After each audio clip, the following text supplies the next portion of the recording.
በዚህ ልክ ለወደፊት የወንድም ሚስት የምትሆንን ሴት ማድነቅ ማሞገስ ተገቢ ነው? ኤፍሬምና ሩታ መሀልማ የሆነ አዲስ የሚቀጥል ታሪክማ አለ። ቤተሰቦች የዛሬው ለየት ያለ በአንድ ቀን በአንድ አይነት ሰዓት ሁለቱም መልካምና ጥሩ ነገር ሲያደርጉ ነው ያዩዋቸው። የኤፍሬም ታሪክ እንግዲህ አይታቸዋል። ጭራሽ ነው የወንድሙ ሚስት ብቻዋን ባሏ በሌለበት ያው ድረናቸዋል እኮ ብለን ነው ቤተሰቦቼ ና ባሏ በሌለበት እቤት ወስጄ ምሳ ካልጋበዝኩሽ ሞቼ እገኛለሁ ነው። እና ይሄ ነገር ከጀርባው እንደዚህ ልስልስ ብሎ ኤፍሬም ካልተጎዘጎዝኩልሽ ካልተነጠፍኩልሽ ሄርሜላ እሷ ራሱ ግራ እስከምትጋባ ድረስ ከምሬ ነው ምላችሁ እንደዚህ አይነት ከአንደበቱ የሚወጣቸው ቃላቶች ራሱ እሷን የሚያሞግስበት የሚያደንቅበት በቃ እላይን ያወጣት ሄርሜላ ማለት ነው። እና ይሄ ነገር እንዴት ነው ከጀርባው አዲስ የሆነ የሚጀመር ታሪክ የለውም ብላችሁ ታስባላችሁ? እኔማ ተጠራጠርኩኝ። ለሁለቱም ምናልባት ይሁን የተጠነሰሰላቸው ነገር አለ ብዬ አሰብኩ። ከምሬ ነው። ይሄ ስራ ደግሞ የሁለቱ ነው። ይሄ የሩታና የኤፍሬም ታውቋቸዋላችሁ አይደለ? እነሱ አንድ መንገድ ከከፈቱ የሚቻሉ አይደሉም። እና በዚህ አጋጣሚ ግን ማለት ነው ብልጠት ሩታ እንደምትበልጣት ሄርሜላን ታውቃላችሁ? የምር በጣም ነው የምትበልጣት በብልጠት ማለት ነው።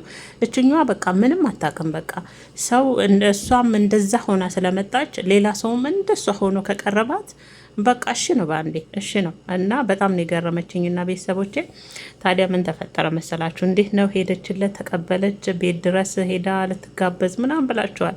እና እንዴት አመሻችሁልኝ የኔ ውዶች? ሰላም ነው ወይ? ሁሉ መልካም ነው ወይ የኔ ውድ ፋሚሊዎች ማለት ነው? ሁሉ መልካም ሁሉ ሰላም፣ እኔ ጋር ሁሉ ሰላም ነው እግዚአብሔር ይመስገን። እናንተ ጋር ከዓለም እስከ ጫፍ ለእንጀራ ብላችሁ በየአረብ ሀገር ያላችሁ ቅመሞችዬ ሰላማችሁ ጤናችሁ ብዝት ትርፍርፍ ይበልልኝ። ከሁሉም ነገር ያው ለሰው ልጅ ትልቁ ነገር ማለት ነው ጤና ነው። እግዚአብሔርን ነው የምላችሁና ጤናችሁ ብዝት ይበልልኝ። ጤነኛ ስትሆኑ ነው መስራትም የነገ አላማችሁን የምታሳኩት ለወደፊት ብላችሁ የምታልሙትም እናንተ ጤነኛ ስትሆኑና ለራሳችሁ መኖር ስትጀምሩ ነውና እግዚአብሔር በያላችሁበት ጤናችሁን ብዝት እንዲያደርግልኝ እንግዲህ እመኛለሁ ማለት ነው። ዛሬ እንግዲህ ያው ኤፍሬምና ሩታ በተመሳሳይ አንድ ቀን ነው ሁለቱም መልካም መስለው ነው ዛሬ የቀረቡት። ቅድም ሰርቼላችኋል፣ አይታችኋል። ከእናንተ የሚያመልጥ ነገር የለም። አሁን ደግሞ ያው ተፍ ተፍ ስል ደግሞ ኤፍሬምን ድንገት አየሁት። ኤፍሬምን ድንገት አየሁት። ምንድን ነው ይሄ ታሪክ ዛሬ? እንዴት ነው ምሳ ካልጋበዝኩሽ ምናምን የሚል ታሪክ ነበር። ያውም ደግሞ አይገርምም አባቴ እና እግዚአብሔርም ህዝቦች ገርሞኛ ጭራሽ አብርሽ በሌለበት ቤት ነው። እና ኤፍሬም ምን አስቡ ይመስላችኋል? ሄርሜላን ምን ውስጥ እያጠመዳት ይመስላችኋል? እንዴት ነው? ምን አሰባችሁ? ምን አቃጨለባችሁ? ምንድን ነው ቀጨል ያለባችሁ ነገር? እኔ ግን የሆነ ነገር ያለ እየሸተተኝ ነው ወገኖች፣ የሆነ ነገርማ እየሸተተኝ ነው። ያለ ምክንያትማ አይመስለኝም። እና እሷም ያው እንዴት ነው በዚህ ልክ የዋህውን ከሆኑ ኤፍሬም ምን አስበህ ነው ባለፈ እንደዛ ስትሆን የነበርከው ልጅ በአንድ የተገልበጠ ደግሞ ዛሬ ላይ ብላ። በእርግጥ ያው 10 ጊዜ የናፈቃትን የባለቤቷን ስም ስጠራ ነበር። ያው ደረናቸዋል ብዬ ነው ባሏ ምለውና 10 ጊዜ እሱን ስም ስጠራ ነበርና ሁሌ ከሱ ጋር የምታሳልፊው ዛሬ ደግሞ ከኔ ጋር ካላሳለፍሽ የወንድምን ሚስት በዚህ ልክ እያንቆለባበሰ ጸጉሯን እንዲወደዋላ እንትን እየነካካት ምናምን ኤፍሬም። ወይኔ ግን ይሄ ነገር ድራማ እኮ ነው ቤተሰቦቼ እንጂ የምር ራሱ ቢሆን ማለት ነው የምር ለቤተሰብ ራሱ እኮ ልክ አይደለም። ነገ ያገባታል ብለው የሚያስቧትን ሴት ወንድም በዚህ ልክ አይዳፈራትም። ከዛ ደግሞ ድራማው እንዳለ ሆኖ ደግሞ የሆነ የታቀደላት አዲስ ታሪክ አለ። ያው ብደታቸው እንደቀጠለ ነው። እና በዚህ አጋጣሚ እሺ አለችው። በነገራችን ላይ እሺ አለችው ስላችሁ ቤቱ አይደለም ቤቱማ እምቢ አለች እኮ ፈራች። ማን አለ አብርሽ የለ ቤተሰብ ቤት ቢሆን እሄዳለሁ፣ ትልልቅ ሰዎች ናቸው አልፈራም። ግን አንተ ቤት እንዴት ብዬ ነው የሚሄደው? በዛ ላይ ደግሞ ባለቤቴ ካጠገቤ የለም፣ ደግሞ ናፍቆኛል፣ እሱ ጋር ለመሄድም ቸኩያለሁ ምናምን አለችው። እንደው ውበቷን ሲያደቅ ሲያሞግስ ቆየ ኤፍሬም። ያው ምላሱን ሲያለሰልስባት እናቴ ሲነጠፍላት ነው የቆየውና በመጨረሻ ሌላ ቦታ ምሳሌ ጋብዛት ነው የሄደውና እኔ ግን እንዴት ነው ይሄ ነገር ኤፍሬምና ሩታ አንድ አይነት በአንድ ቀን ሁለታችሁም እንደዚህ ውሃ ሆናችሁ ቀርባችኋል ለሁለቱምና መቼም ታሪካቸው አልቅም። ኤፍሬምና ሩታ ማለት ነው ታሪካቸው አልቅም። የእነሱ ነገር እኔ ያሳስቦኛል። አሁን እኔማ ብሏል አንዱ ወገኖቼ፣ ያለ ምክንያት አይመስለኝም። እና ሄርሜላ ግን ቀደም ለምንድን ነው በብልጠት ሩታ ትበልጣታለች ያልኳችሁ? ያቺ ኃይለኛ እኮ ናት ሩታ፣ በጣም ብልጥ ናት።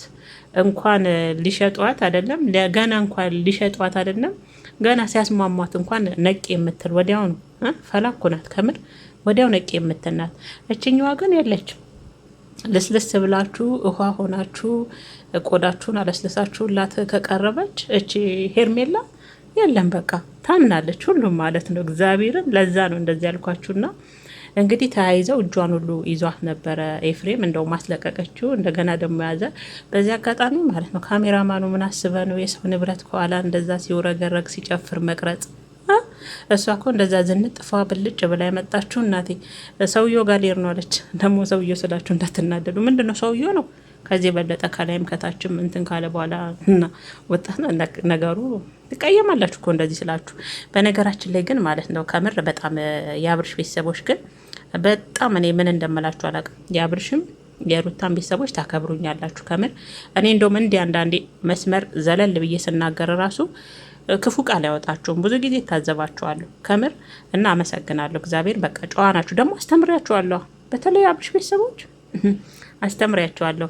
እናንተ በስድብ ድግሪ እንዳትይዙ። ጨዋና በደንብ የተማረ የሰለጠነ ሰው አስተያየቱን በደንብ ይሄ ቢሆን ይሄ ነው፣ ይሄ ቢሆን ልክ አይደለም ብሎ አስተያየቱን ጽፎ አስቀምጦ ነው የሚሄደው። ስድብ የባለጌ ነው ብዬ አስተምሪያችኋለሁ። ነገሩ ለዛ ነው። ደግሞ በጣም ተማሪ ናችሁ፣ ትማራላችሁ የምር እና አድንቄያችኋለሁ። አረ እጅ ነስቻለሁ።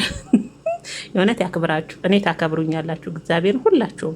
እኔ ሩታ ራሱ ስታጠፋ እንትን ስናገር አትዘልፉኝም። በቃ ያልሆነ ቃል በእርግጥ የፈለጋችሁትን ብትሉኝም እቀበላለሁ። ምክንያቱም ወድጄና ፍቅጄ ወደዚህ ሚዲያ እስከመጣው ድረስ ግዴታ በፍቅር ብቻ እያሽሞነሞናችሁ የኔን ቃል ልክነሽ ትክክልነሽ እያላችሁ እንድትቀበሉኝ አልፈልግም። ግን ደግሞ ቢሆንም ነው ያልኩት፣ ስድብም ቢሆን ያልኩት። ግን ደግሞ እናንተም ጨዋ ስለሆናችሁ በስነ ስርዓት ይሄ ቢሆን ይሄ ነው ልክ አይደለሽም ይሄ ትሉኛላችሁ፣ እኔ እቀበላለሁ። እስከመጣው ድረስ እንግዲህ ወደዚህ አይኔን አፍጥጬ እስከመጣው ድረስ ያላችሁትን እቀበላለሁ ለማለት ፈልጌ ነው። እና ቀደም ሰውዬው ስላልኩ ያው እንትን እንዳይላችሁ የሆነ ነገር እንዳይሰማችሁ እንዴ እንወጣት ሰውዬው ትላለች እንዴ ምን እየሆነች ነው ምትክ ደግሞ እንዳትሉ። እና በነገራችን ላይ ማለት ነው ያው ይዟት ሄዷል ምሳሌ ጋብዛት። ያው ምሳ ስትጋበዝም እንግዲህ ያው ቪዲዮ ቀርጾ እንደሚለቅ ነው ኤፊ የተናገረውና ምን ይፈጠራል ብላችሁ ታስባላችሁ? እኔ መቼም የዚህ ሰሞን ታሪክ ቤተሰቦቼ እንደው ምን ይሆን መጨረሻው፣ መቋጫው፣ ማረፊያው የዚህ ታሪክ ምንድን ነው? ዋን እንደው አንደኛው ለየት ብሎላቸው ማለት ነው ዋን ሩታና አብርሽ ታርቀው በለየ ወን ደግሞ አብርሽ ሄርሜላን አግብቶ በጫነችና ሁሉም በቆረጠላቸው። ከምሬ ነው በቆረጠላቸው። ካልሆነ እንጂ ፈተፈ እኛንም እኮ አስጨነቁ። ተጨነቅን እኮ እኛ ራሳቸው ተምታተው እኛም ራሱ እኮ ተምታታን። ቤተሰብ ተምታታን። እግዚአብሔርን ነው የምላችሁ። የትኛው ምንድን ነው? ምን አይነት ታሪክ ሊፈጠር ነው? ምን አዲስ ነገር ሊኖር ነው ብለን ስናይ ግማሹ ቆዳቸውን አለስልሰው ይመጣሉ፣ ግማሹ ኃይለኛው ነው ይመጣል፣ ግማሹ አዲስ ታሪክ ይፈጥራል። ታዲያ እኛስ እንዴት አንወነባበድ? እኛስ እንዴት አንወዛገብ? ቤተሰብና ለማንኛውም ነገ ምን ትጠብቃላችሁ? እስቲ እኔማ ነገ አዲስ ታሪክ ይኖራል። ወን ደግሞ አብርሽ ሄርሜላ ሊቆጣት ይችላል። እንዴት ትሄጅለታለሽ? ያ ወንድሞ ነው። በእርግጥ ግን ወንድምዬው የሚያሳየው ነገር ግን የወንድም አይመስልም ከምር ቤተሰቦቼና እኔ እንደውም ኤፍሬም የእውነት ትክክለኛ ታሪክ ቢሆን ይሄ ነውር ነው፣ ለእኔ ነውር ነው። ምክንያቱም አንድ የወንድምን ሚስት በዚህ ንክ ለዋላይ ሻፈደ ማለት ይቻላል እኮ። ዛሬ ሌላ ኤፍሬም አዲሱን ኤፍሬም ነው ያየሁት። በዚህ ልክ አግባብ አይደለም፣ ልክ አይደለም፣ ባህላችንም አይደለም። የእውነት ቢሆን ግን ያው እነሱ የራሳቸውን ስራ ስለሆነ እኛ የምናያለን፣ ባየነው እንግዲህ እናወራለን፣ እንዘግብላችኋለን። እናንተም አትሰለችሁም። ዛሬ ራሱ ሄርሜላ እንትኖች አላማረንም ጌታን ብላለች። አንዷ ነገር አላማረኝም ብላለች። እና እኔም የሆነ ነገር እንዳለ ከጀርባ ነው የተሰማኝ። የሆነ ነገር እየተጠመደላቸው መሰለኝ። ግን ቤተሰቦች ከምር እንጂማ ያለ ምክንያት እንዲህ ባንዴ ኧረ እኔ እንጃ። ከምር ጊዜ ይፈልጋል እኮ ሁሉ ነገር ደግሞ በተመሳሳይ ቀን አይመስላችሁም ቤተሰቦች? እና እስቲ ለማንኛውም እናንተም ያላችሁን ነገር ጻፉልኝ ውዶችዬ። መልካም ምሽት። በቃ ከዚህ በኋላ እንገናኝ።